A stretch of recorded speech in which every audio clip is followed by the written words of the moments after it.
गुआनशुन उदास था और अपने घाव पे मरहम पट्टी नहीं लगवा रहा था। उसे यकीन हो जाए इसलिए मुजिंग उसे किस करने लगा कि मुजिंग उससे प्यार करता है और गुआनशुन को ये कहने की जरूरत नहीं है कि वो इसके लायक नहीं। मुजिंग रोने लगा था और गुआनशुन को सब कुछ याद करवाया कि गुआनशुन ने मुजिंग के लिए क्या कुछ नहीं किया।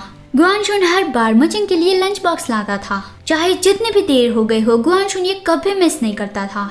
मुजिंग को भी इसकी आदत हो गई थी कि हर रोज काम के बाद उसे गुआनशुन का वो लवली नोट देखने मिलता था।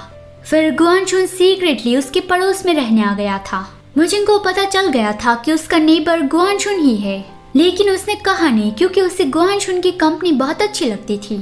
गुआनशुन ने उसे पहले भी आग से बचाया था और अभी ही फायरवर्क से बचाया। जब भी मुजिंग खतरे में होता है गुआनशुन हर बार उसे बचाने आ जाता है, इसलिए जब भी गुआनशुन मुजिंग के पास होता है मुजिंग को किसी भी चीज से डर नहीं लगता। मुजिंग को गुआनशुन से प्यार हुआ, उसे उस बात का कभी रिग्रेट नहीं हुआ। मुजिंग से ये सारी बातें सुनकर गुआनशुन खुद को रोक नहीं पाया और वो उसे किस करने लगा। गुआनशुन के भी यही इरादे है कि वो मुजिंग की पूरी लाइफ उसके साथ रहेगा। फिर अगले सीन में सांझ का वक्त हो गया था। निंगी, सुमो और हुआ घर वापस आ रहे थे। आज हुआ को बहुत ज्यादा मजा आया और वो सुमो से कह रहा था कि क्या वो लोग नेक्स्ट टाइम भी जाए। सुमो मना करने वाला था, लेकिन तभी उन लोगों ने घर से कुछ आवाज सुनी, सोहान के चिल्लाने की आवाजें। सोहान रो रहा था और चिल्लाते हुए शन लेंशाओ को अपने से दूर कर रहा था।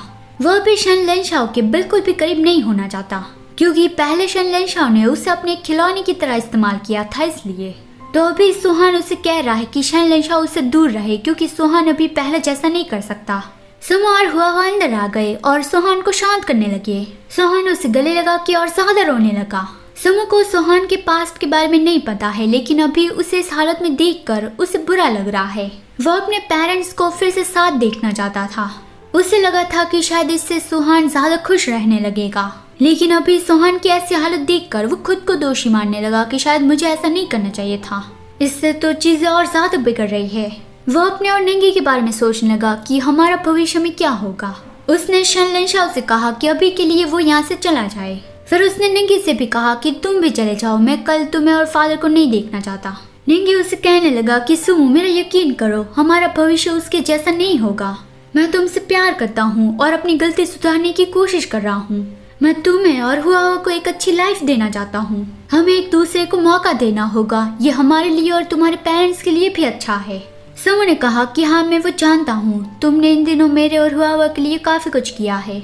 ये बोलते हुए उसने निंगी का हाथ पकड़ा कि अभी तो मैं तुम्हें कोई जवाब नहीं दे रहा हूँ, लेकिन मैं इस बारे में ध्यान से सोचूंगा। अभी मेरे डैड को थोड़ा वक्त चाहिए, तो प्लीज कुछ दिनों तक यहाँ पे मत आना। निंगी उसके जवाब से बहुत ही खुश था कि हाँ उसका ध्यान रखना और अपना भी। सुमो ने निंगी का हाथ पकड़ा था तो वो बहुत ही ज्यादा खुश था, लेकिन उससे ये सारी अलग हरकतें करते देखकर उसके बॉडीगार्ड्स वियर्ड फील कर रहे थे कि मिस्टर निंग को ये क्या हो गया।